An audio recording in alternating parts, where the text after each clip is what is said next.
beaucoup d'annonces. Hein. Ce matin, quand j'écoutais les intervenants internationaux, comment dire, j'étais un peu jaloux de leurs expériences et je me disais, on a plein de choses à apprendre de ce qui se passe ailleurs. Et quand je vous ai écouté, je me suis dit qu'ils devaient exactement penser la même chose et qu'ils devaient se dire, hein, n'est-ce pas Flavia, je suis heureux d'être venu parce que je m'aperçois qu'en France, il se passe énormément de choses et on voit qu'il y a une vraie gouvernance en matière de système d'information qui est en place. Et puis, il y a des initiatives extrêmement fortes aujourd'hui qui sont prises et on peut que s'en réjouir. Alors, si vous en êtes d'accord, pour rentrer dans cette table ronde, j'aimerais qu'on donne la parole maintenant à Alain Issarni pour qu'on puisse regarder et voir comment, au quotidien, dans la pratique, à l'intérieur d'une grande direction des systèmes d'information, aujourd'hui, un certain nombre de ces choix-là sont mis en œuvre, comment ça se passe, qu'est-ce qu'on fait d'intelligent avec l'open source et concrètement, c'est quoi l'apport de l'open source à l'intérieur d'une grande DSI du secteur public? Oui, bonjour à tout le monde, merci Alexandre. Qu'est-ce qu'on fait d'intelligent? Alors ça serait présomptueux de le dire, je vais peut-être déjà parler de l'expérience que l'on a à la Direction Générale des Finances Publiques sur l'utilisation des logiciels libres. Expérience qui est maintenant assez ancienne puisque la DGI, dans un premier temps, avait fait des choix dès 2000 sur l'utilisation des logiciels libres, puisque dès 2000, la DGI a généralisé l'utilisation du socle Linux sur une application qui n'est ni plus ni moins que l'application qui gère l'assiette des impôts de tous les contribuables. Donc vous imaginez une application assez sensible. Et dès l'année 2000, ce choix a été fait. Dommage qu'ils ne soient pas trompés pour quelques-uns dans la salle. Hein. Enfin, en moins, bien sûr. Hein. Alors, peut-être qu'on s'est trompé. Personne ne nous l'a dit pour l'instant. Et depuis 2000, on constate que ça fonctionne plutôt bien. Autre choix ou autre date assez importante dans l'histoire de la DGFiP sur l'utilisation des logiciels libres, en 2004, choix du serveur d'application JBoss. Alors pourquoi je parle de ça et des dates? C'est parce que, vous le savez probablement bien mieux que moi, que faire ces choix-là en 2000 ou 2004 n'avait rien d'évident. Quand je le dis aujourd'hui, ça ne choque personne que de faire ces choix-là. Par contre, les faire en 2000 et 2004, c'était probablement des choix qui étaient très audacieux. D'ailleurs, certains nous ont dit que c'était des choix probablement dogmatiques. Et comme le disait Jacques, et je m'inscris complètement dans ce qu'il disait tout à l'heure, ces choix-là n'avaient rien de dogmatique et ils étaient très très très pragmatiques. Et aujourd'hui, je pense que la démonstration en est faite, puisqu'il y a de plus en plus d'utilisateurs de ces souches-là. Alors quand on utilise des logiciels libres sur des briques sensibles, des logiciels aussi sensibles, il y a une vraie question de gouvernance qui se pose. Parce que quand on utilise ces produits-là, la gouvernance n'est plus dictée par les marchés d'acquisition que nous avons. La gouvernance n'est plus dictée, je vais le dire comme ça, par de l'obsolescence de marketing. Des éditeurs qui considèrent que tous les 2 ans, telle version est à modifier, qu'il faut faire des upgrades et qu'au bout de 4 ans, la version n'est plus supportée. Donc ça n'est plus guidé par cela. Et il faut mettre en place une vraie gouvernance parce qu'on ne peut pas s'amuser à utiliser des logiciels sur des briques aussi sensibles sans avoir une quelconque couverture. Et donc dès 2005, nous avons mis en place un marché dit de support logiciel libre. Et quel était l'objet de ce marché-là? C'était de nous assurer, pour faire court, en fait, du même type de support que nous offre peut-être pas offrir au sens de gratuit, mais que nous offrent les éditeurs pour débugger ou pour corriger des problèmes que l'on pourrait découvrir en utilisation. Donc ce marché-là, dès 2005, que nous avons mis en place, permettait d'offrir ce support-là aux conditions que nous fixions. et non pas aux conditions que fixent les éditeurs, parce que quand vous achetez des produits éditeurs, en général, c'est plutôt l'éditeur qui fixe les conditions dans lesquelles il peut vous apporter un support. Et là, en l'occurrence, on s'était dit qu'il y avait probablement un marché à consulter et offrir la possibilité à des prestataires d'offrir un support sur les logiciels que nous utilisions aux conditions qui nous intéressaient et qui étaient importantes pour nous. Donc quelque chose que nous avons mis en place en 2005. Qu'est-ce que je peux dire très rapidement pour pas occuper trop longtemps la parole? Nous en sommes à 3 renouvellements de marché. Donc on a une expérience qui est assez importante.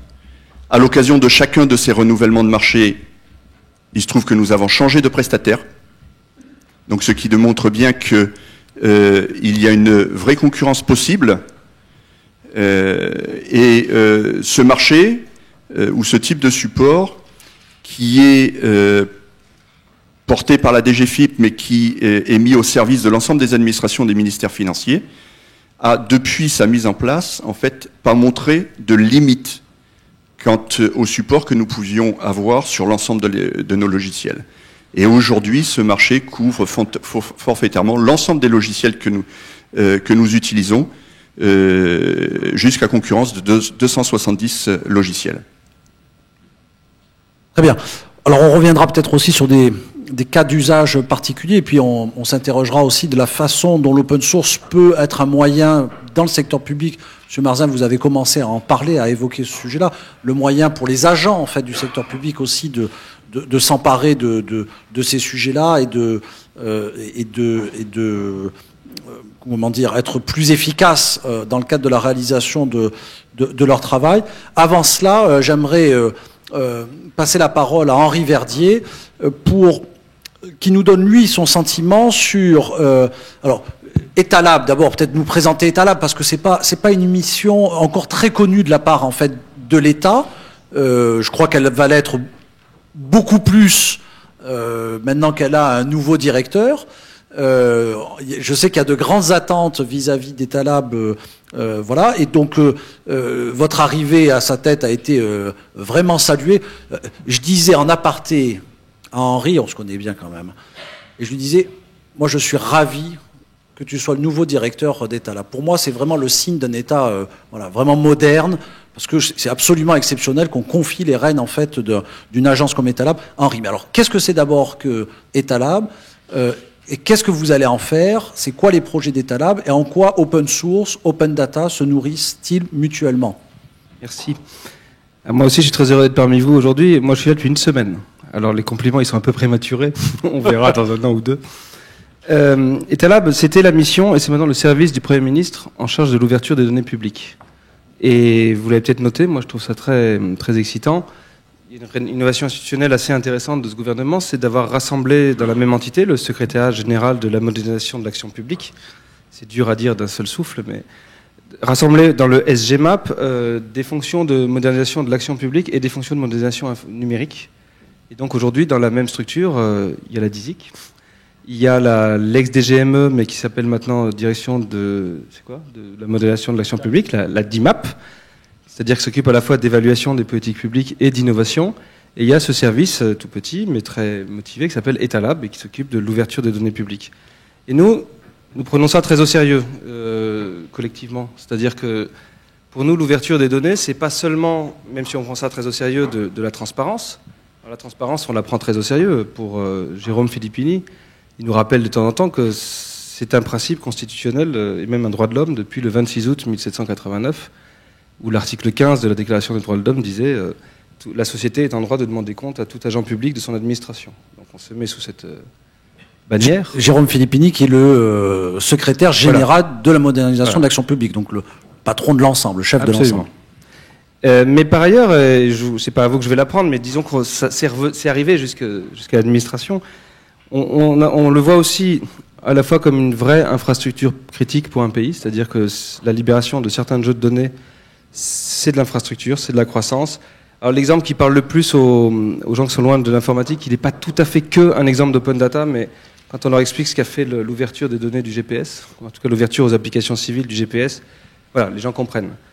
Pour nous, c'est aussi une stratégie de coproduction avec le citoyen, donc d'inventer des formes de gouvernement plus collaboratives, plus participatives. Et là, on aime bien raconter l'exemple de HandiMap, je pense que vous connaissez ici.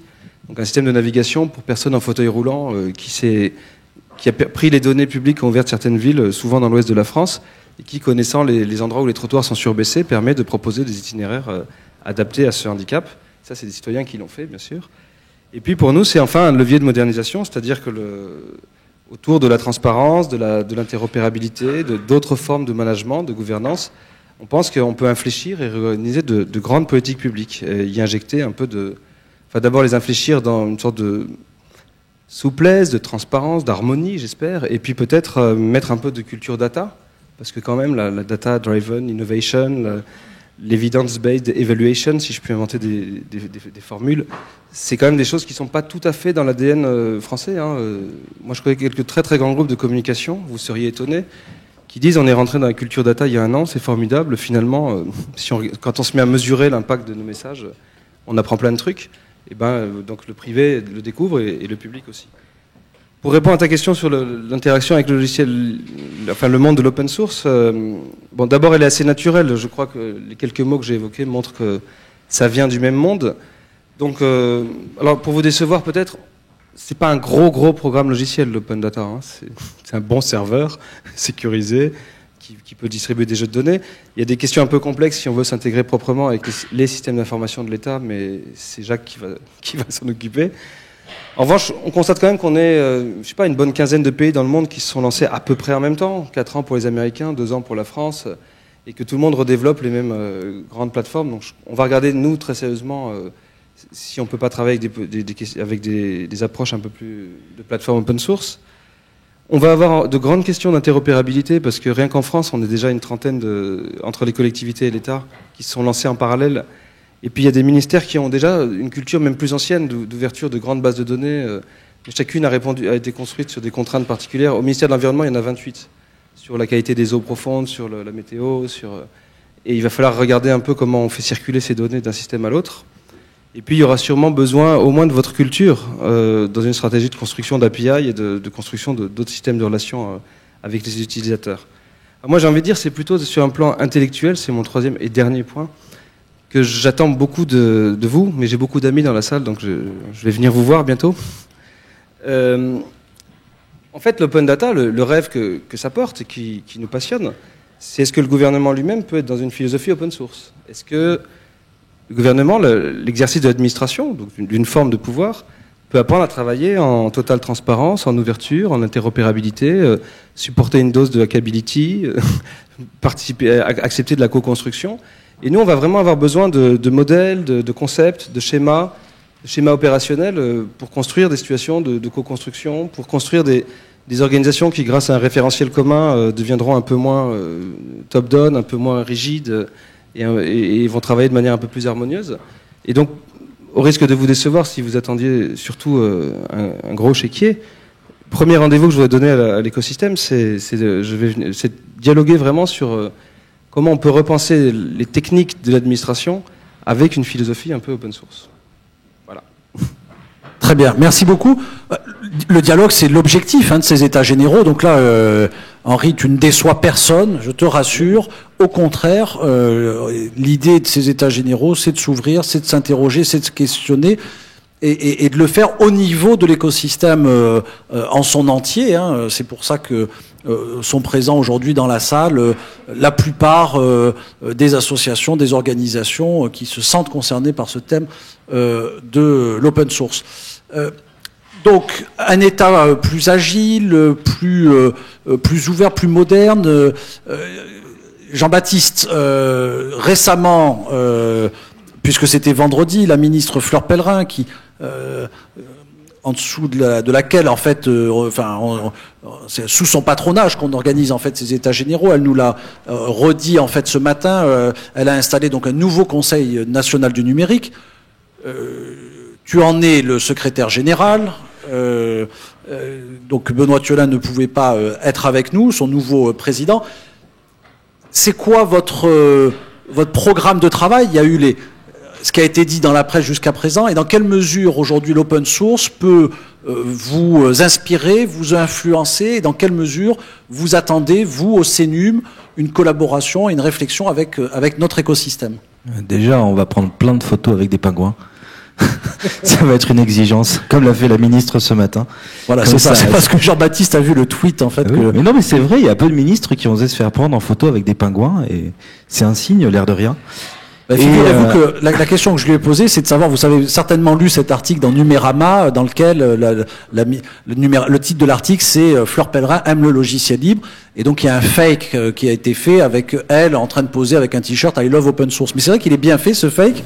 Et il y avait un débat sur Internet pour savoir si la ministre avait réellement posé avec un t-shirt I love open source. Donc je lui ai posé la question, elle m'a dit que non. Donc voilà, on sait enfin la réponse. Et je lui ai dit, mais en contrepartie, est-ce que vous seriez d'accord pour poser devant effectivement le gros pingouin qu'on a mis dans le coin là de Bercy? Mais je peux vous assurer que c'était un rêve que de mettre un pingouin géant à l'intérieur de la cour d'honneur de Bercy. Pour moi, tout le monde en parle. Ah, t'en parles, bon, oui, mais bon, on n'a pas la même activité. C'est un coup de pub très réussi. En tout cas, de toute façon, ici, de toute manière, c'est assez réussi, visiblement, vu l'audience. Benoît Thurin tenait absolument à ce qu'on soit présent, donc il m'a demandé de venir. Et il savait que c'était un projet, ces états généraux qui tiennent à cœur au Syntec, bien sûr, en général, mais Alexandre, à toi Alexandre en particulier. Pour ce qui nous concerne, moi déjà personnellement, en quelques années, le logiciel libre et l'open source sont des sujets qui m'ont toujours intéressé.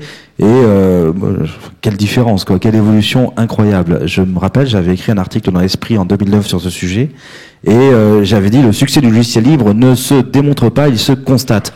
En fait, le moins qu'on puisse dire, c'est que c'est le cas jour après jour en ce moment. Et déjà dans le service public qui prend soin de l'open source et au sein du CNN. Alors c'est un peu particulier parce que le Conseil national du numérique, c'est une commission consultative indépendante, mais dans sa composition, elle doit refléter une certaine disons harmonie de l'écosystème. Et il a donc été important de prendre en compte des gens qui aient au moins l'expérience de l'open source et du logiciel libre, voire au-delà. C'est le cas de gens comme Tristan Nitto, qui est à la Mozilla Foundation, mais il y a des noms qui seront pas inconnus ici. Si je cite Michel Briand ou Valérie Peugeot, c'est des gens qui sont présents depuis 2000, voire même avant, et qui ont été parmi les précurseurs du mouvement en France, voire en Europe et dans le monde. Et si vous voulez, il y a un truc, c'est au-delà de l'open source lui-même, je pense que on arrive à un stade où c'est toute une culture qui est présente. C'est un petit peu ce que disait Henri Verdier en filigrane. Et cette culture, elle a ce de particulier que c'est quasiment la grande surprise économique du XXe siècle. Si on regarde attentivement, finalement, c'est un des plus beaux exemples d'économie de la multitude. Alors, je ne veux pas piquer le mot à Henri Verdier, mais c'est quelque chose qui est extrêmement difficile à analyser et qu'on a beaucoup de mal à comprendre parce que ça combine toujours des échanges non marchands et des mécanismes de bien commun. C'est pas pour rien que quelqu'un comme Stallman a toujours autant de mal avec les termes tels que propriété intellectuelle, vous voyez, moi aussi j'ai du mal, etc. Et que il continue à les combattre sur le plan des concepts. C'est donc un combat qui est à la fois intellectuel, pratique, concret. Enfin, on est toujours dans l'élaboration de quelque chose qui est bien au-delà simplement du logiciel ou de la technique. Et d'ailleurs, en fait, avant d'être utilisé par Henri Verdier et Nicolas Colin, le terme de multitude était d'abord utilisé par Machiavel pour définir des stratégies, voire même des stratégies de guerre, si on le prend dans la façon dont il est utilisé par Tony Negri et Michael Hart. Mais ça, je laisserai rebondir là-dessus si tu veux. Ce qui fait que aujourd'hui, moi, je dirais que là où il va falloir être attentif, et c'est sans doute là-dessus qu'on sera attentif. Enfin, je veux pas parler à la place des membres, mais je pense quand même être capable de les connaître assez bien pour ceux qui s'intéressent au logiciel libre pour pouvoir dire ça. C'est qu'il n'y a pas de modèle unique de l'open source. Il y a une logique, des outils. Je vois qu'il y a des gens qui ont des autocollants qui valorisent une bonne partie des éléments. On voit bien qu'il y a plein de choses. Je vois un autocollant PHP, un autocollant La Quadrature du Net, un autocollant Creative Commons, un GNU. Autant de choses qui sont toutes différentes, qui se combinent, qui se confortent, mais qui sont pas la même chose non plus. D'ailleurs, on sait bien que leurs différents partisans ont parfois des querelles de chapelle qui visent au pinaillage pour certains d'entre eux, mais pas forcément. Après son élection, si vous voulez, pour bien montrer que c'est quelque chose d'important aujourd'hui. Après son élection, Barack Obama avait confié une mission sur le logiciel libre à Scott McNealy, sa précédente élection, en 2007. Cette fois-ci, après son élection, après l'élection de François Hollande à la présidence de la République, Jean-Marc Ayrault a publié une circulaire, que vous connaissez bien, sur l'importance du logiciel libre et l'utilisation du logiciel libre dans l'administration. Je pense que le fait que si vous voulez, les politiques profitent des moments de passage dans lesquels il y a toujours un petit appel d'air où on peut réussir à faire avancer un dossier pour faire ce genre d'effort. Je crois que ce n'est pas anodin du tout. Je pense que ça montre bien à quel point c'est important pour eux. Ils en ont conscience, mais ils ont aussi conscience du temps du politique qui fait qu'il faut pas avoir avancé pas à pas et pas forcément tout faire d'un coup. Alors en ce qui nous concerne, nous précisément au Conseil national du numérique, eh bien, écoutez, la mission c'est d'abord de conseiller. Moi, j'ai aucun doute sur le fait que l'open source sera présent de façon très régulière à l'esprit des membres, comme d'ailleurs l'open culture. Je voudrais sans doute, j'ai l'air optimiste comme ça, etc., mais je voudrais quand même rappeler qu'à mon avis, rien n'est gagné d'avance. Vraiment, vraiment rien du tout. J'imagine que beaucoup d'entre vous ont entendu parler, par exemple, de la mort de Aaron Swartz, qui donc s'est suicidé après avoir voulu télécharger des articles scientifiques dans une base de données du MIT. C'est quelque chose qu'on n'aurait jamais imaginé dans un cadre tel que celui du MIT. Enfin, moi, on aurait parlé avant, j'aurais jamais pensé que quelque chose comme ça puisse arriver. Le fait que ça arrive là-bas montre bien qu'on n'est absolument pas. Vous n'êtes absolument pas au bout de vos peines. À aucun moment, il faut pas lâcher la pression, il faut pas arrêter, il faut continuer. Et d'ailleurs, c'est plus sur le registre de la boutade, mais ceux qui ont eu l'occasion d'y aller savent bien que le bureau de Stallman à Boston est dans le Gates Building. C'est pas ce qui est en soi un symbole dont il est toujours gêné de l'avouer. Et au fond, si vous voulez, je pense que donc c'est ce qu'il faut retenir sans doute. Enfin, en tout cas, moi, c'est comme ça que je le présenterai. C'est comme ça que j'essaierai de le valoriser auprès des membres du Conseil national du numérique. C'est que, avant toute chose, l'open source, c'est pas une obligation technique ou politique. C'est un travail, c'est une éthique d'une certaine manière, mais surtout, c'est avant toute chose une simple question de bon sens, quoi. Ok, on reviendra pour savoir éventuellement si au programme, sans que ça soit pour l'instant vraiment annoncé, des actions spécifiques sur le sujet. Si. Oh, bah, pour le programme, il y a quand même une saisine qui a été annoncée sur la net neutralité. On peut quand même penser qu'il y aura des interactions avec l'open source dans ce cadre. Et puis, pour le reste, ce sont les membres qui vont définir une bonne partie de leur propre programme de travail, mais sans là encore, sans trahir de secret. Oui, il y en a plusieurs d'entre eux qui parlent déjà de se saisir de ce sujet ou de sujets proches. Et il faudra quand même nous expliquer, mais on va d'abord laisser se finir ce tour de table. Comment on peut aussi saisir ce fameux Conseil national du numérique, comment on peut alimenter ce fameux Conseil national du numérique. Il y a certainement aussi une interaction que vous recherchez avec l'écosystème, et tu nous expliqueras ça. Alors, Madame Fessot, je présentais très rapidement tout à l'heure les intervenants, et je disais que vous étiez donc la co-auteur en fait d'un rapport pour Terra Nova. Rapport sur le numérique et sur la façon dont quelles doivent être en fait les pistes et les prises de décision pour développer, renforcer le secteur du numérique avec alors il y a plus d'une centaine de propositions. 123 exactement. 123 exactement. Facile à retenir. Oui, c'est vrai, 1, 2, 3. Ah ben oui, ça avait été fait exprès, d'accord. Moi, je l'avais pas vu au premier coup d'œil. Donc 123 propositions, un certain nombre d'entre elles. Alors, je vous promets, on va pas faire le catalogue des 123 propositions, ça pourrait être un petit peu long. Vous nous donnerez l'adresse où on peut aller télécharger ce rapport. Moi, pour ma part, j'en ai lu beaucoup comme vous, des rapports sur comment on favorise le développement des technologies de l'information, du numérique, etc. Là, j'ai été bluffé parce que c'est très disruptif. Vous dites des choses qu'on n'a pas l'habitude d'entendre. Et donc, si on a souhaité absolument que vous soyez là aujourd'hui, on aimerait bien que vous nous exposiez quelques-unes des pistes qui nous concernent, nous, dans le secteur en fait de l'open source. Voilà, donc quelle est la commande ? Alors tout d'abord, je vous remercie. Je remercie le comité open source Syntec Numérique de cette invitation. Et notamment son coprésident Alexandre Zapolski. Je vous remercie également de l'organisation même de ces premiers états généraux de l'open source, parce que justement, c'est l'occasion d'échanger et de débattre de ce sujet qui est absolument fondamental. Lorsque nous nous sommes intéressés effectivement dans le cadre du rapport numérique que vous pouvez télécharger sur le site de Terra Nova, donc vous tapez rapport numérique ou rapport sur les enjeux du numérique Terra Nova et vous tomberez dessus. Lorsqu'on s'est intéressé à ce sujet, notre premier constat a été finalement que le numérique induit des ruptures, mais qu'il est aussi et avant tout alimenté par des ruptures.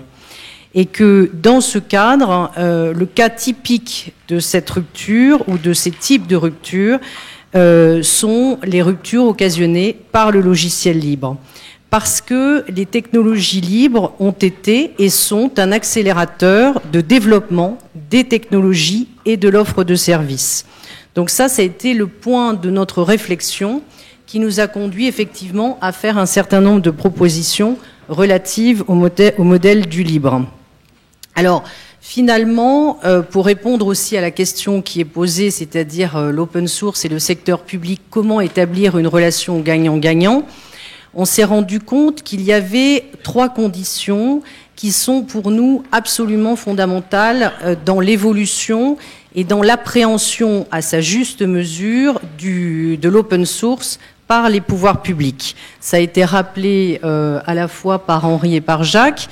Mais je crois que la première de ces conditions-là, c'est la nécessaire maturité des acteurs publics pour avoir une juste conscience et une juste appréhension à la fois des apports, mais également des inconvénients potentiels des logiciels libres.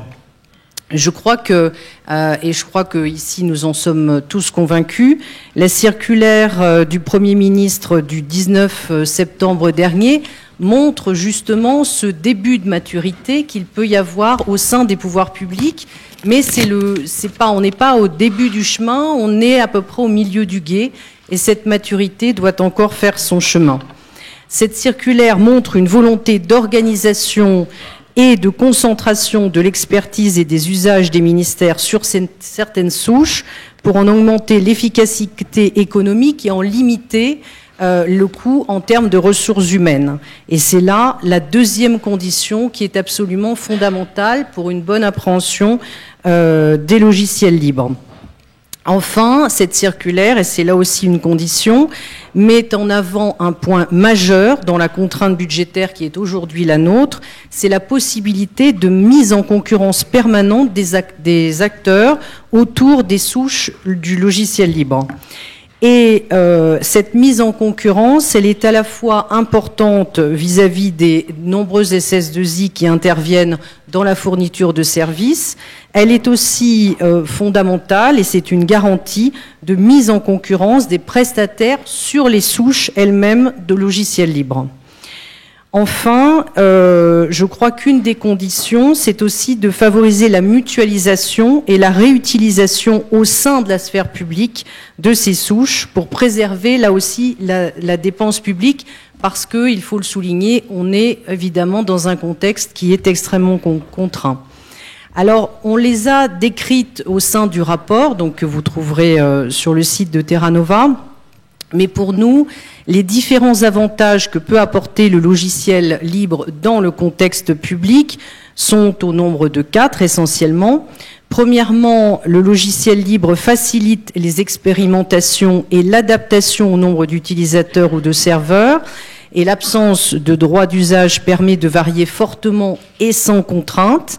Je crois que c'est une notion qu'on peut rappeler, c'est cette notion d'adaptabilité qui est extrêmement importante et forte, notamment dans ces temps de crise. Et qui est très propre aussi au secteur public. Le fait de pouvoir tester, évaluer, se rendre compte si la solution correspond ou pas, sans mise en compétition et sans appel d'offres, puisqu'en fait, par définition, il y a cette liberté d'usage. Deuxième intérêt, c'est que le logiciel libre, certes, n'est pas gratuit, mais il est souvent moins cher et surtout avec une qualité et un coût adaptable, là aussi, en fonction du besoin et de l'usage qu'on peut en faire, donc ce qui est particulièrement important au sein de l'État. Troisièmement, le logiciel libre permet de choisir les versions à utiliser. Et enfin, dernièrement, le logiciel libre apporte une transparence accrue dans la définition et l'animation de politiques de sécurité des systèmes d'information, là aussi, ce qui est un aspect absolument fondamental pour l'État. Et donc, c'est un peu la conclusion. Il est essentiel, de fait, que l'État fasse des choix technologiques forts et opérationnels, à la fois pour simplifier ses propres systèmes et bien sûr soumettre tous les compétiteurs à ces exigences. Je dirais qu'il y a peut-être un point supplémentaire à souligner, c'est que dans ce contexte, c'est pas une condition, mais ça pourrait être néanmoins très intéressant, c'est qu'il serait fort utile que le secteur privé ose aussi parler des solutions libres et les mette en avant lorsqu'il les utilise, parce que c'est assez peu souvent le cas. En termes de propositions maintenant et de perspectives, on a souligné que le logiciel libre a toujours été un vecteur de déploiement des standards ouverts et que ces standards sont les meilleurs garants de l'interopérabilité. Et donc, par conséquent, il nous semblerait indispensable que le secteur public travaille dès aujourd'hui sur le sujet du socle privilégié en interministériel pour ne pas être en réaction, mais être proactif et favoriser la mutualisation des moyens et des applications de demain, c'est-à-dire évidemment pouvoir anticiper. Je crois que dans le secteur public et au sein de l'État, c'est particulièrement important. C'est des questions qu'on pourra reposer, ça, hein, bien sûr, à Monsieur Marzin, et notamment en écho à ce qui nous a été communiqué ce matin par notre intervenant du Royaume-Uni, hein, sur le fait de prendre une décision majeure en disant non à ces fameux standards FRAND, là, les standards qui sont soumis en fait à certaines restrictions d'industriels en réalité. Voilà, je vous laisse terminer. Alors, deuxièmement, justement, l'important est de privilégier des standards ouverts et pourquoi pas des souches de référence en les réutilisant. Troisièmement, dans un contexte où certains acteurs économiques sont dominants, pourquoi pas faire en sorte que le secteur public puisse, alors le mot contrer est un peu fort, mais pourquoi pas contrer les monopoles pour revivifier le domaine. C'est-à-dire que, en fait, le secteur public puisse être un petit peu l'aiguillon qui permette justement de revivifier ou de vivifier constamment ce secteur du libre. Si vous me permettez, je vous interromps de temps en temps, mais parce que, non mais je trouve ça... Enfin, ça mérite d'être souligné. Et sur ce sujet hein, du logiciel libre versus les monopoles ou les oligopoles, rassurez-vous, et c'est peut-être ça aussi hein, où les temps changent, c'est que la ministre elle-même ce matin, dans son discours d'introduction, l'a bien précisé et elle le voit comme étant un élément de la performance de notre économie du numérique, un moyen de lutter hein, contre ces oligopoles dans le domaine, hein, dans le domaine du numérique. Alors, je l'entends de manière assez large, c'est-à-dire que à la fois, enfin, on peut se dire que on peut transformer véritablement en activité économique le secteur du logiciel libre, et que au-delà de la simple utilisation ponctuelle de logiciels libres, le secteur public de manière générale peut aider et favoriser à l'éclosion de petits acteurs dans ce domaine. Donc c'est plus que ça. Enfin, j'ai envie de dire que c'est de créer un environnement favorable à l'éclosion d'acteurs dans ce domaine-là, sachant que, et on le sait, la France a quand même, enfin, occupe une place de choix dans le secteur de cette contribution aux souches de logiciels libres. Enfin, donc, de manière générale, et ça rejoint un petit peu cette idée, c'est de créer des structures économiques qui favorisent le développement d'associations d'acteurs en communauté de développement. Donc, je pense évidemment à la Document Foundation qui porte le LibreOffice, qui est installé en Allemagne, mais effectivement, il faut garder en tête que le rôle des pouvoirs publics, au-delà de la simple utilisation de ce qu'il peut faire, en l'occurrence là des logiciels libres, a aussi et avant tout un rôle à jouer dans un contexte, un environnement qu'il peut favoriser ou moins favoriser. Très bien, merci beaucoup Madame Fessot. Je voudrais terminer rapidement cette première prise de parole par Monsieur Kirchner. Alors, vous êtes délégué général en charge de l'innovation et de la valorisation. Ma question elle est toute simple. Que fait l'INRIA par rapport en fait à l'open source? Peut-être préciser très rapidement ce qu'est l'INRIA, je pense que la plupart des gens connaissent. Donc que fait l'INRIA par rapport à l'open source et quel est selon vous les nouvelles voies et les nouveaux moyens pour que notre écosystème, d'un point de vue de l'innovation, de la recherche et du développement, accélère encore plus que ce qu'il est en train d'accélérer. Oui, d'accord. Donc, d'abord, quelques mots sur INRIA. INRIA, c'est l'Institut national de recherche en sciences du numérique. Donc, nos deux disciplines de recherche et d'avancée des connaissances, c'est les sciences informatiques et mathématiques. Et donc, dans ce cadre-là, et depuis très longtemps, on travaille sur tout ce qui concerne l'open source. Mais de façon plus générale, on s'intéresse à tout ce qui est connaissance ouverte, technologie ouverte.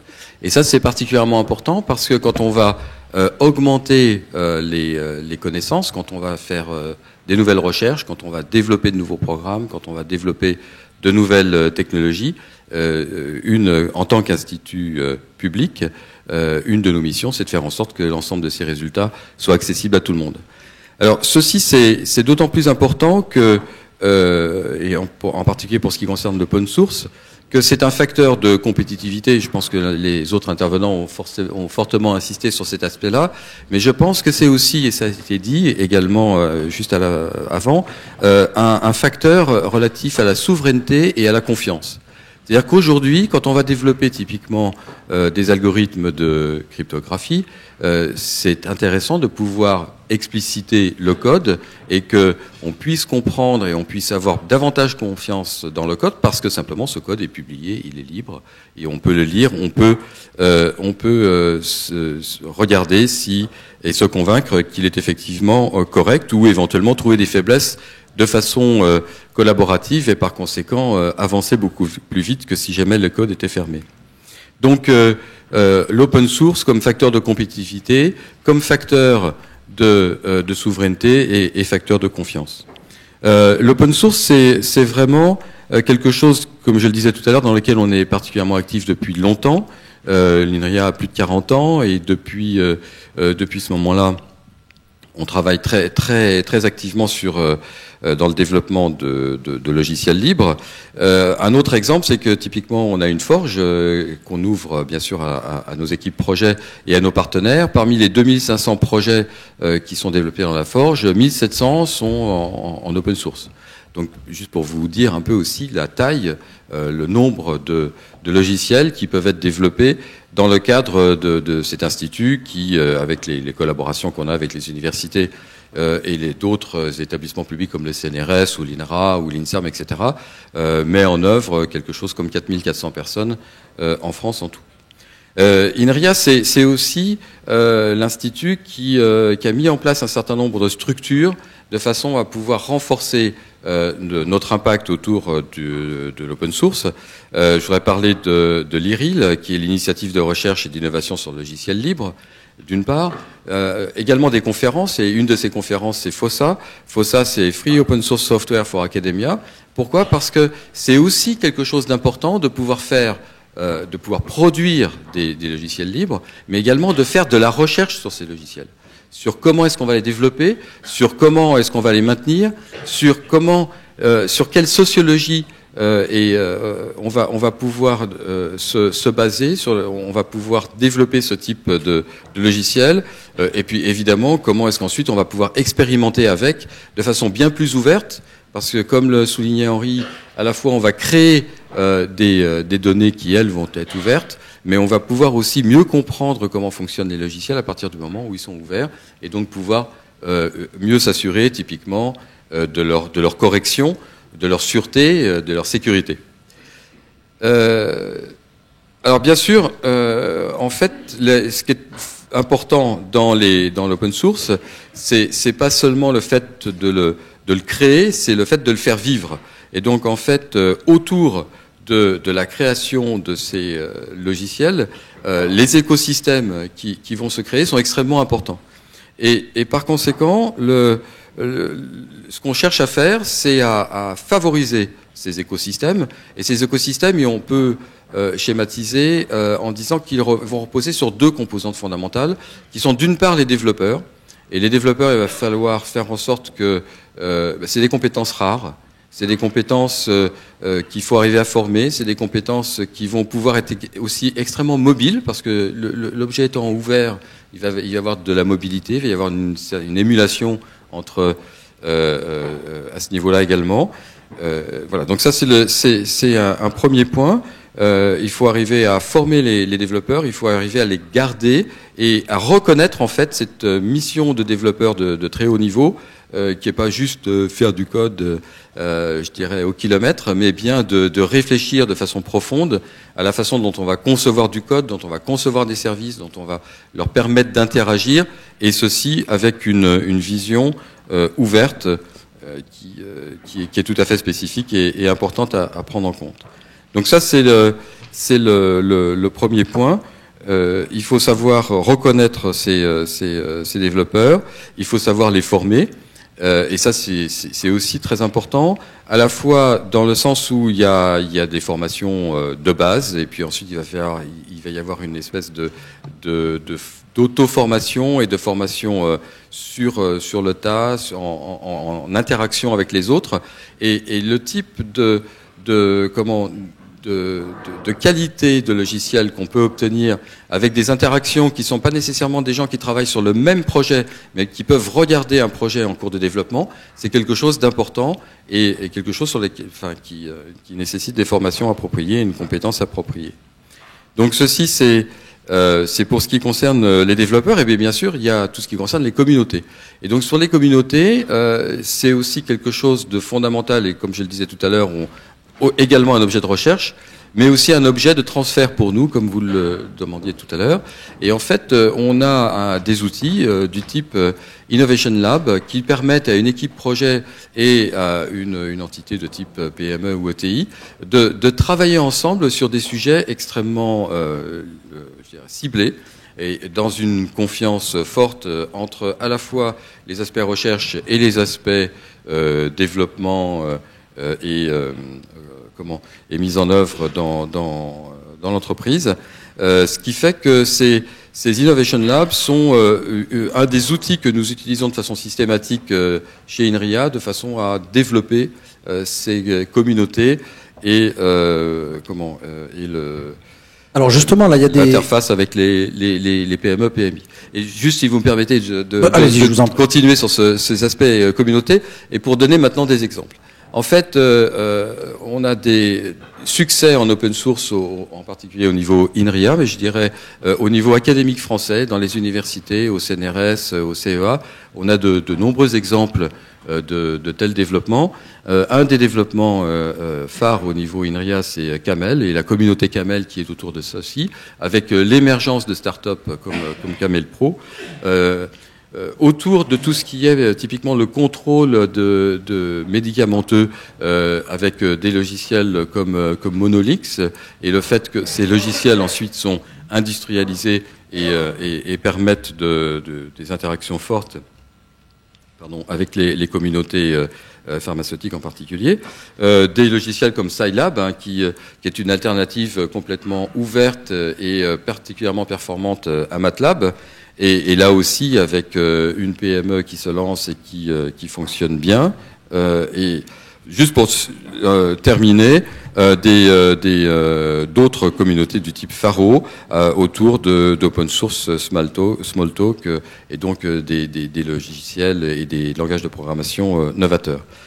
Et donc pour terminer sur au-delà des communautés, mais des logiciels qui sont diffusés aujourd'hui, des logiciels de recherche qui sont aujourd'hui diffusés de façon particulièrement fructueuse en open source. J'ai parlé de Camel.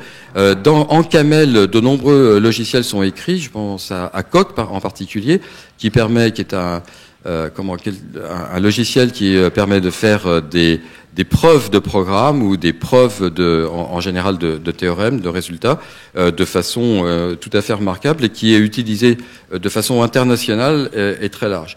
Un autre type de logiciel, c'est SOFA. SOFA, ça permet de pouvoir modéliser et assister le geste chirurgical. Et donc, on est dans une situation où on est en lien direct avec des applications de type médecine. Et puis, j'en citerai une dernière. Ouais, voilà, parce que vous faites tellement de choses à l'INRIA que si vous nous faites le tour de tout ce que vous avez fait sur les 20 dernières années... Je vous fais surtout pas le tour, et justement, dans les dernières. Allez, un dernier. La dernière pour la route, OpenWibe, qui vous permet, en fait, de comprendre les signaux qui sont émis par le cerveau de façon à pouvoir les interpréter et travailler avec ce type d'objet. Et ceci, c'est aussi open source. Bon, formidable. Donc on comprend que voilà, l'INRIA fait beaucoup de projets en open source, publie beaucoup en open source, que l'un des moyens pour collaborer avec vous, ce sont les iLab, donc c'est la structure naturelle que les PME de notre écosystème peuvent aller rechercher pour travailler avec vous. Alors, avant de revenir à nos intervenants, je voudrais vous dire deux choses. D'abord, je ne l'ai pas reprécisé, mais il y a un hashtag des états généraux de l'open source, c'est hashtag EGOS, E-G-O-S, parce que je ne sais pas si c'est marqué sur nos slides, mais j'en suis pas persuadé. Et comme certains n'étaient pas là ce matin, ça va mieux si je vous le reprécise. Donc si vous voulez tweeter, c'est hashtag EGOS concernant ces états généraux. Ça sera valable la durée en fait des états généraux, dont le T0 est maintenant, et sur les mois prochains jusqu'à notre convention nationale à la rentrée donc 2013, en septembre-octobre 2013. EGOS, hashtag EGOS. Deuxième sujet que je voulais, sur lequel je souhaite vous informer. Ce matin, on n'a pas eu le temps de questions-réponses. Cet après-midi, on a plus de temps pour nos plénières. C'est formidable. Donc, il va y avoir une session de questions-réponses. Mais avant ça, donc ça, je vous le dis pour préparer, parce que bien sûr, une fois que je vous dis ça, il ne faut pas me laisser tout seul, avec bien sûr la difficulté de la première question. Bon, sinon, je la poserai. D'ailleurs, j'en ai une pour vous, Monsieur Marzin. Donc, si vous voulez bien qu'on en revienne à l'interministériel et puis à la DSI de l'État, plusieurs fois ce thème en fait de la souveraineté électronique a été évoqué. Dans quelle mesure aujourd'hui, pour vous, l'open source est un moyen de développer notre souveraineté électronique? Est-ce que j'ai réellement une philosophie? Normalement, ça marche. Il faut ça marche. Ouais, absolument. Oui. Le libre a la réputation effectivement d'offrir des conditions de vérification, de sécurité qui vont dans le sens d'une meilleure maîtrise de la souveraineté. Tout dépend de quoi on parle et de quel type de souveraineté on parle. Souveraineté numérique, le fait que la France se dote d'un savoir-faire technologique qui lui est propre. Tout à l'heure, on avait Patrick Stark qui disait que, donc le patron de Cladwatt, qui disait que il ne pouvait pas imaginer concevoir Cladwatt autrement qu'en utilisant des piles de logiciels open source, parce que il fallait qu'il maîtrise en fait la roadmap technologique de ces logiciels. Il fallait qu'il évite le lock-in des vendeurs de logiciels. Pas souveraineté au sens industriel du terme, sûreté de fonctionnement, etc.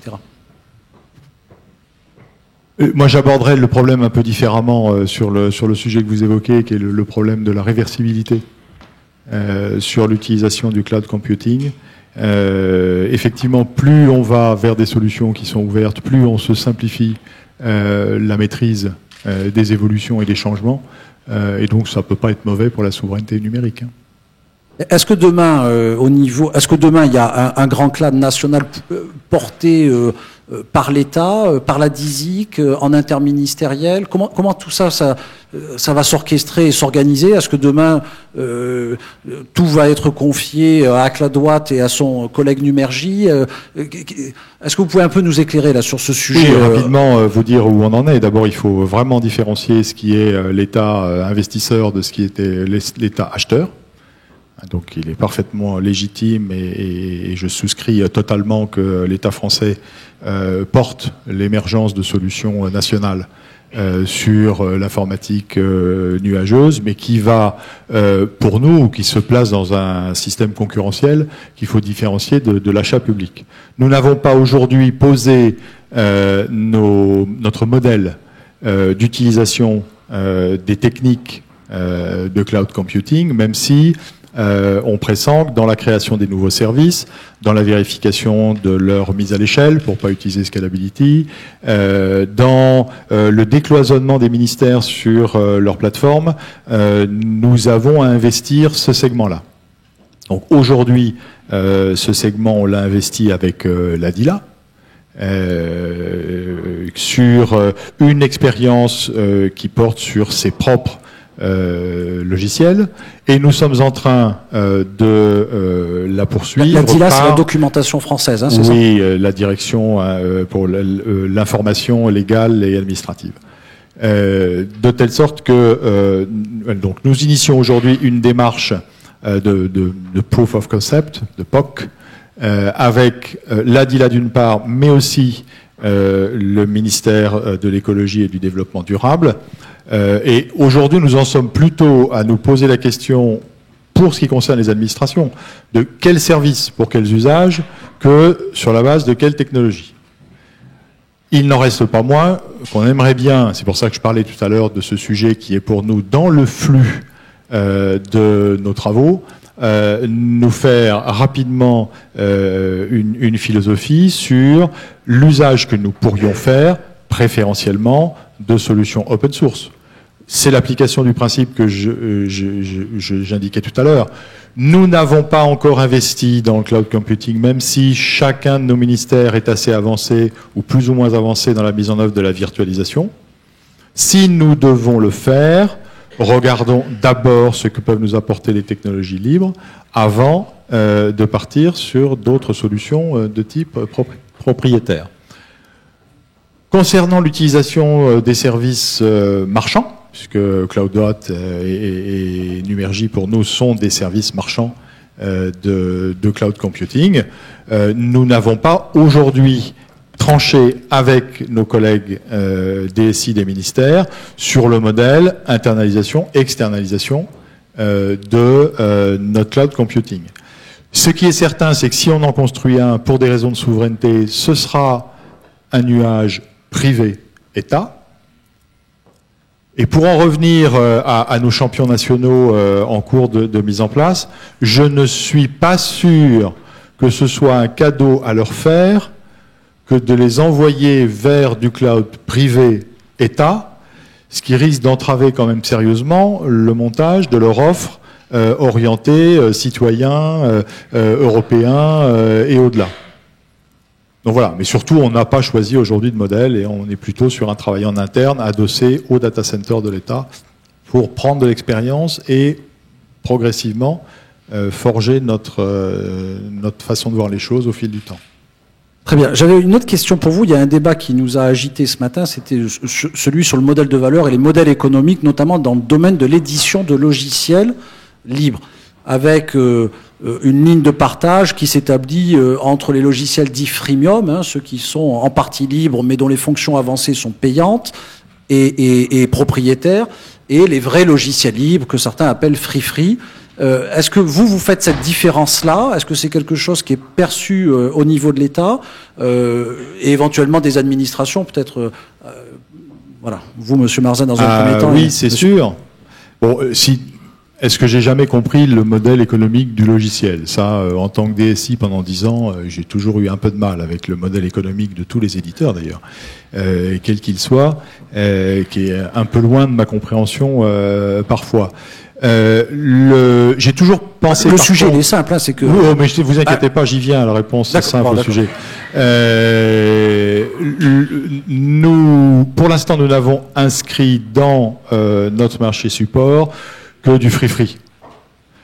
Le freemium, qui ne présente pas tous les avantages de l'open source, puisqu'il parfois ne donne accès à la richesse que moyennant l'adoption d'un modèle plus classique d'éditeurs propriétaires nous rend pas en tout cas sceptiques mais prudents. C'est ça. Donc vous faites cette séparation et vous les rangez du côté des logiciels traditionnels. Non, on les range du côté des logiciels qui pourraient rapidement basculer dans un modèle traditionnel, puisque le départage entre la partie free et la partie freemium, payante, est de la propriété de l'éditeur. On n'est pas sur un mécanisme de communauté, on se sent moins à l'aise dans la contribution, dans le versement. Pour nous, c'est un modèle hybride dont on voit bien le modèle économique pour les acteurs, mais pour la puissance publique, ça nous paraît devoir être regardé avec beaucoup de prudence. Une expérience au ministère des Finances à ce sujet-là ?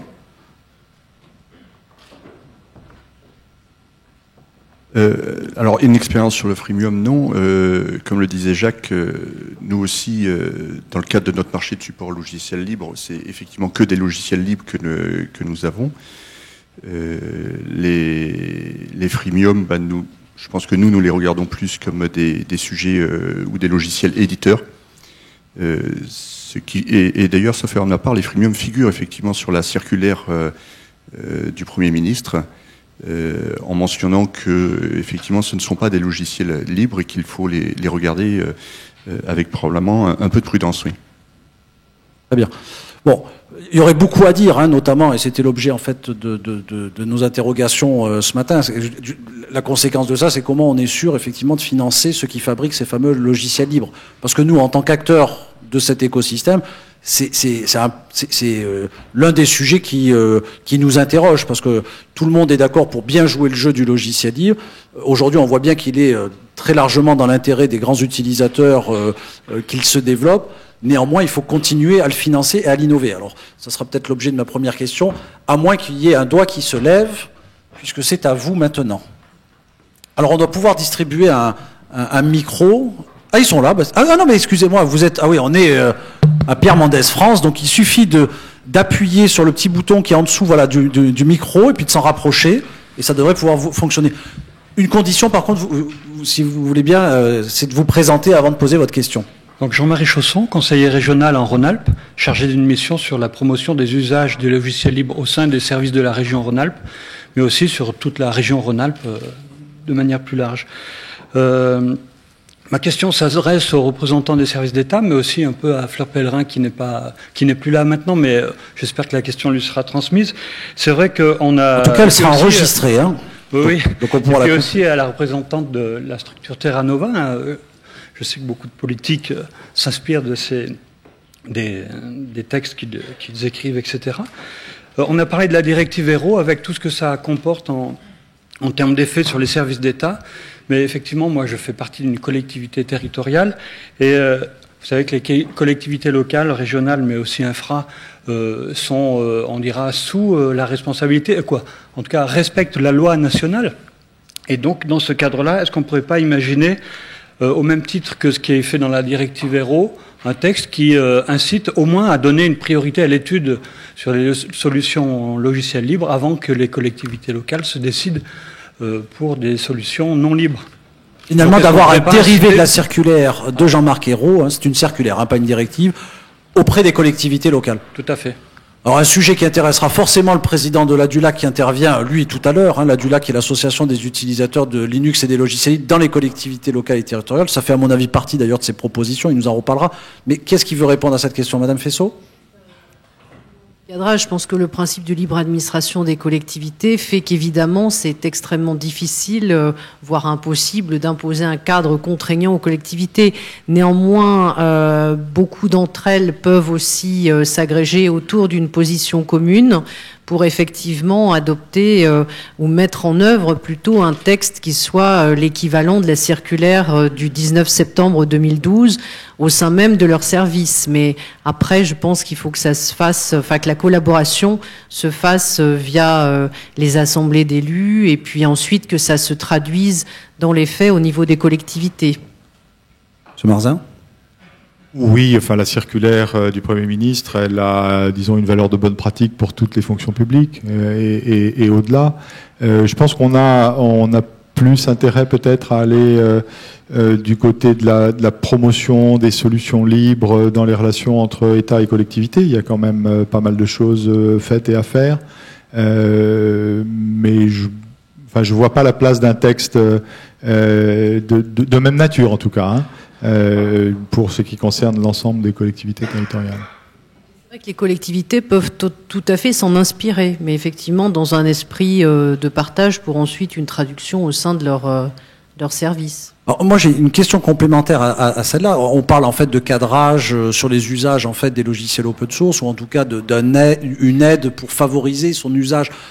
Est-ce que la norme et les standards peuvent pas être un des éléments?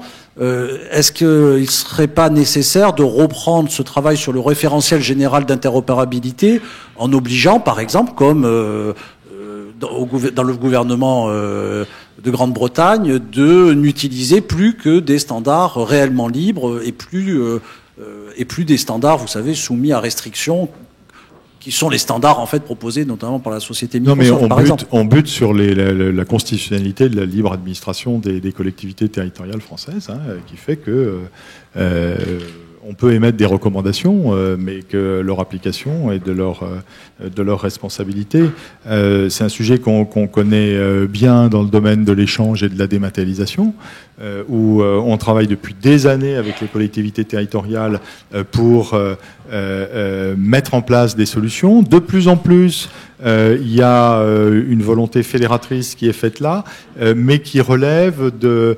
le moteur est plus du côté des collectivités territoriales et de leur volonté collective que du côté de l'État dans la contrainte qu'il pourrait leur donner de suivre tel ou tel exemple.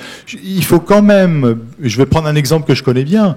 L'échange des factures et des mandats entre les collectivités territoriales. Nous avançons de façon régulière, mais extrêmement lente dans la dématérialisation des échanges, dans un contexte juridique où si aujourd'hui une collectivité territoriale de très grande taille décide de ne plus jouer le jeu et de déposer ses paquets de factures papier devant la porte de son payeur municipal, elle est dans son plein droit.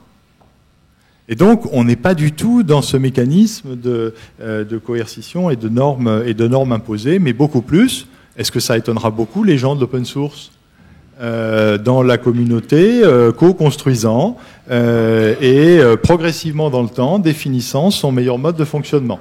Donc il ne faudrait pas que la communauté libre impose aux autres acteurs économiques des comportements orthogonaux par rapport à son propre modèle pour arriver à en faire la promotion.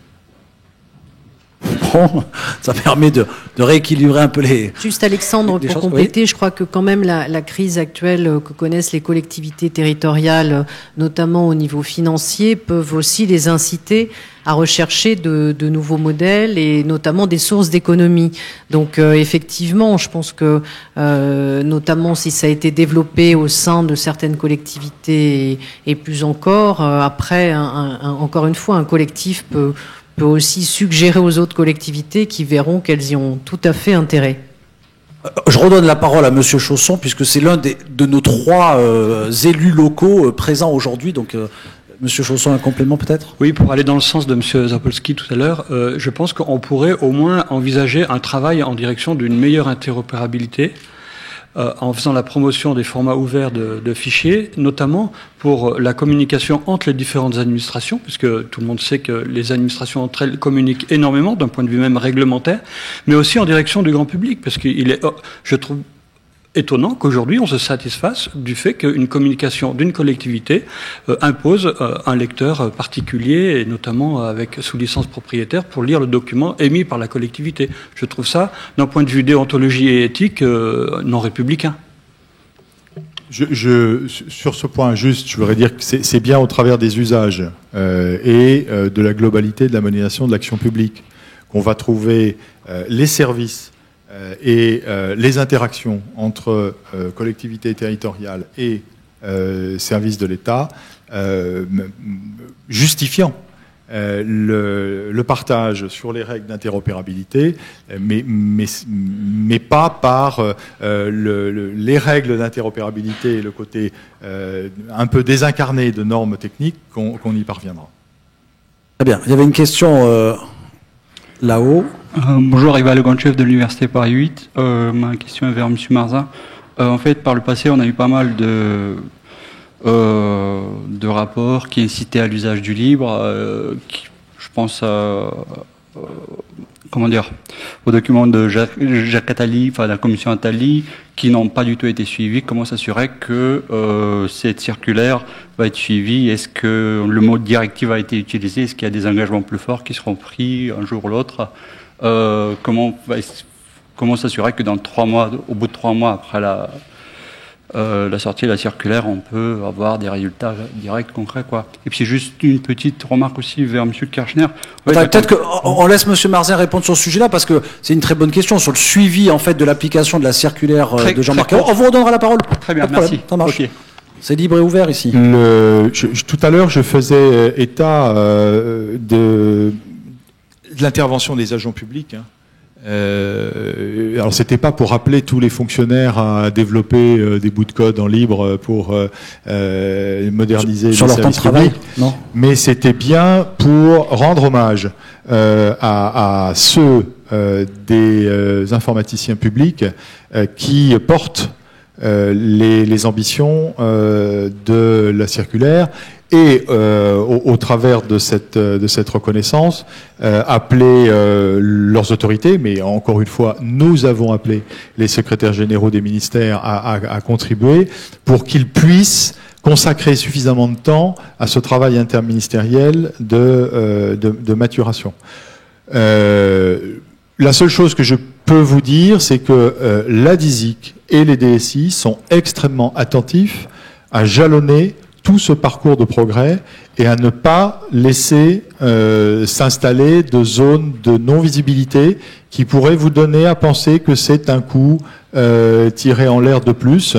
Je ne savais pas à l'époque que j'allais remplacer Jérôme Philippini à cette tribune.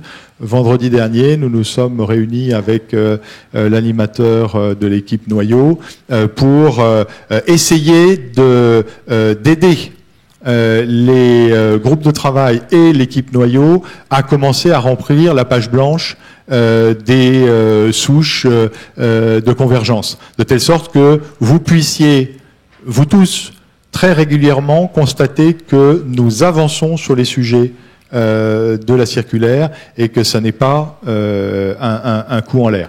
Ils sont peu nombreux, donc il n'est pas anormal que 3 mois après la sortie de la circulaire, les souches soient pas convergées, que les marchés d'expertise et de contribution soient en place. Ces groupes de travail sont ouverts,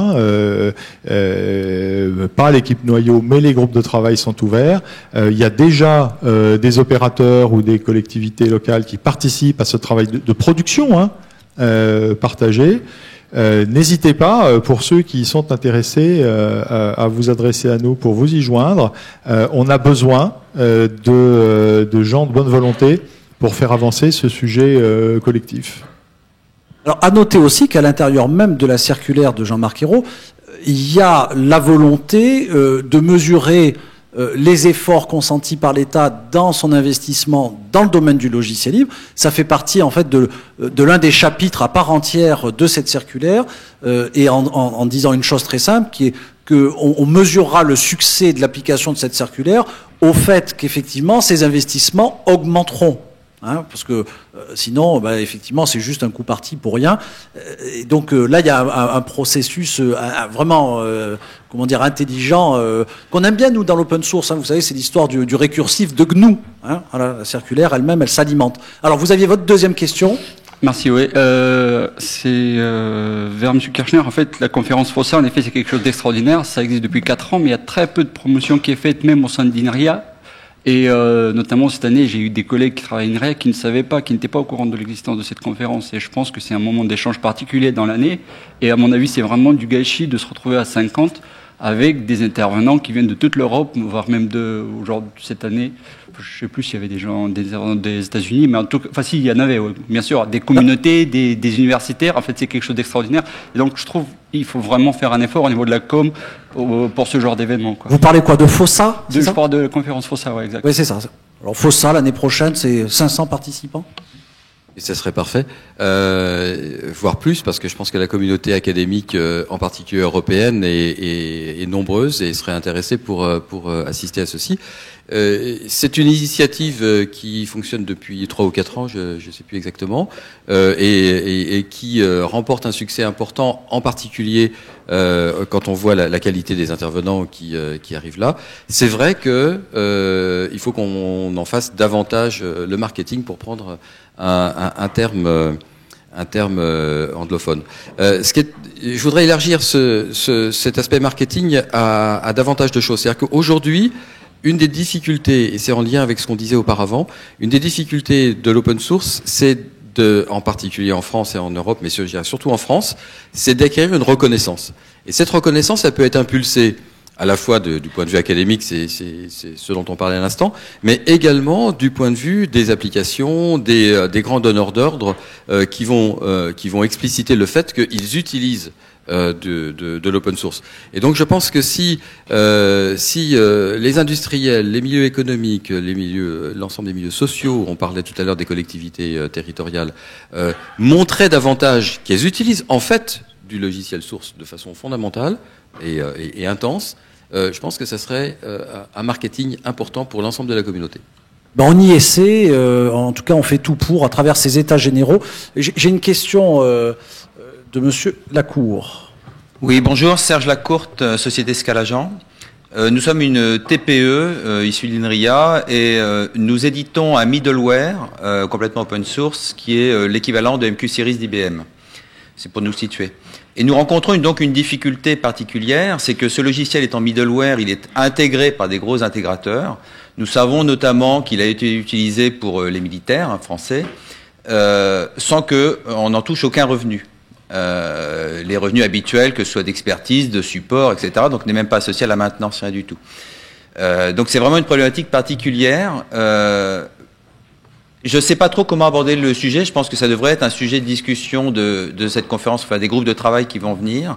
Mais déjà, est-ce que au sein du groupe de travail lié à la Circulaire Héros, est-ce qu'il ne pourrait pas y avoir un travail d'inventaire des logiciels libres utilisés directement ou indirectement? C'est-à-dire demander à vos gros prestataires de services qui ont construit quelque chose de vous donner la liste des logiciels libres qu'ils ont intégrés dans leur logiciel. Dans le cadre des grands projets d'intégration. C'est un peu cette question que j'avais évoquée tout à l'heure très rapidement en disant, voilà, l'écosystème du logiciel libre, il s'inquiète un peu parce que de temps en temps, il voit passer le train du business et puis lui, il reste à quai et le train du business, il vient nourrir d'autres que ceux qui fabriquent en fait le logiciel original. Comment on peut, à travers les marchés publics ou quand on est donneur d'ordre, s'assurer, parce que votre intérêt, c'est que Scalagent grandisse et se développe de telle manière à ce que le choix que vous faites technologique sur, comment s'appelle la solution, hein, enfin le concurrent de MQ Series continue à exister. Ça, c'est l'intérêt du donneur d'ordre. Comment on peut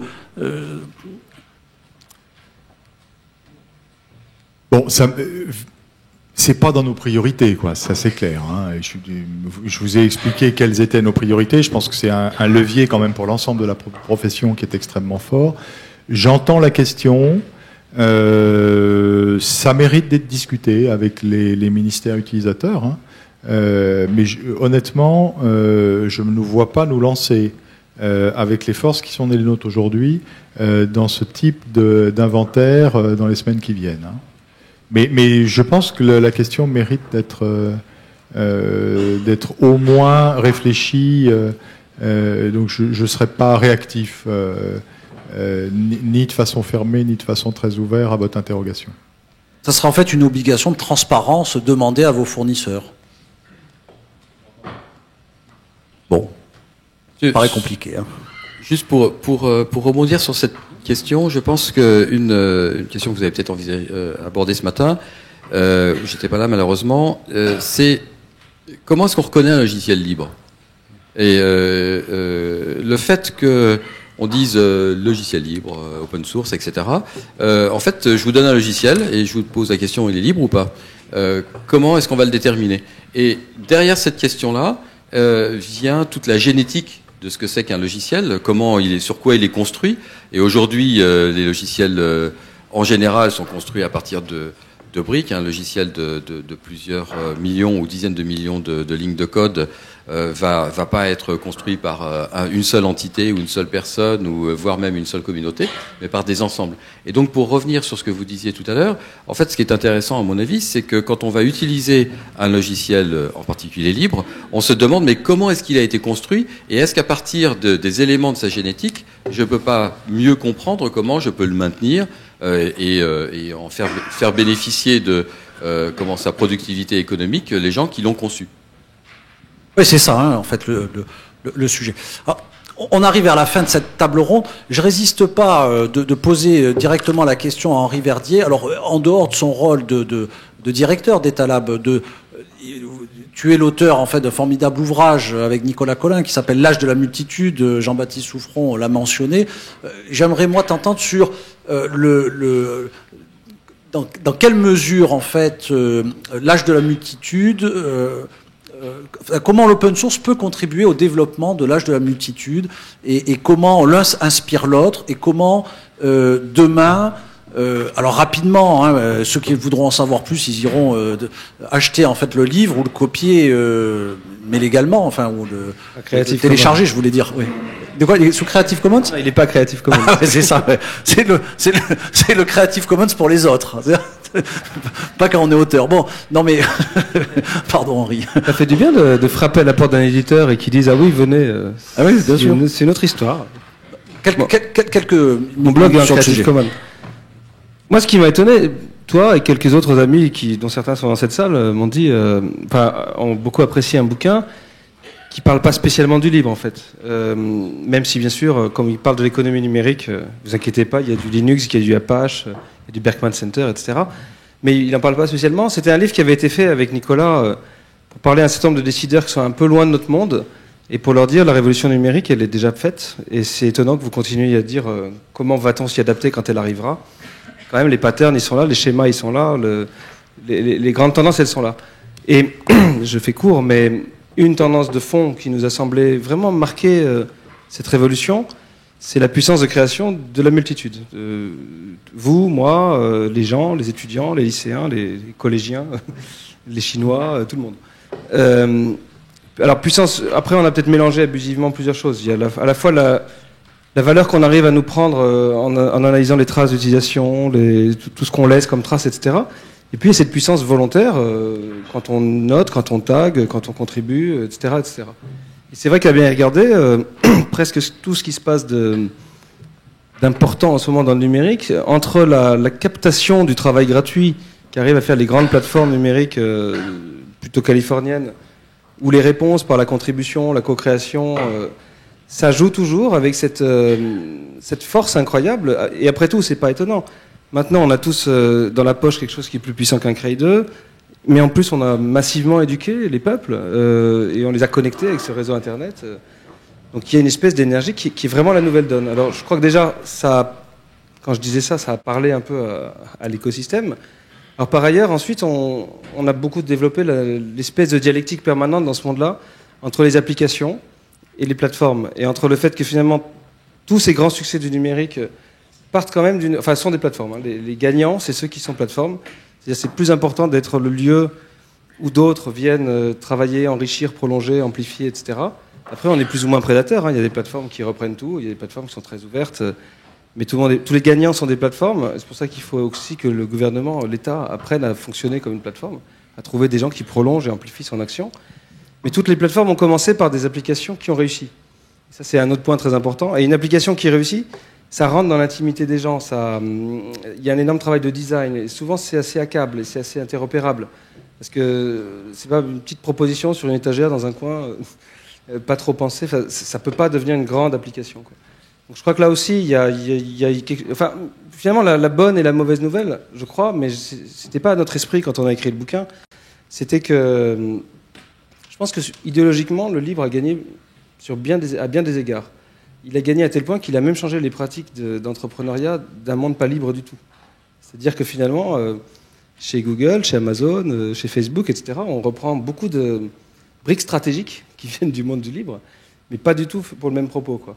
D'ailleurs, il y a eu des gens qui nous ont dit « mais vous n'avez pas assez dénoncé, que c'était de la prédation, tout ça, Vous n'êtes pas des purs du monde. Mais je crois que c'est ça qui est en train de se passer. C'est que des techniques d'action, des techniques de croissance qui viennent de cette famille-là idéologique. Enfin, parce que pour moi, il y a aussi de la politique dans le code, y compris dans le monde du libre.